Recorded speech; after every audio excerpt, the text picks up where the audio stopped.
What's up mga lalab? So ayan, panibagong araw, panibagong video na naman tayo. So ayan, napagawa tayo ngayon ng content mga lalabs dahil may good news ako sa inyo. Di ba kahapon nawala yung star icon natin? Halos karamihan nawala. Tapos ngayong umaga, pagising ko lalabs, nagulat ako. Kasi alam niyo ba mga lalabs, binigay na ni Meta yung sahod ko sa aking stars. So ayan, alam ko sa inyo, nakapagsahod na rin kayo. So congrats sa mga sumahod sa ating stars. So, ayan, finally, binigay na lang ni Lolo Meta yung sahod natin si stars. So, thank you, Lolo Meta. So, ayan. Ayan, i-check natin mga lalabs kung magkano yung na-payout ko sa aking stars. So, natagdagan yung payout natin. So, ayan, tuwang-tuwa ako. So, ayan, tingnan natin. Let's go!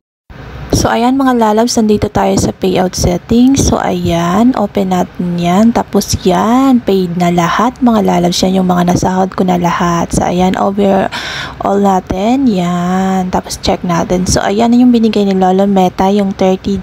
So, ayan. Yan ang sahod ko sa aking star. So, ayan.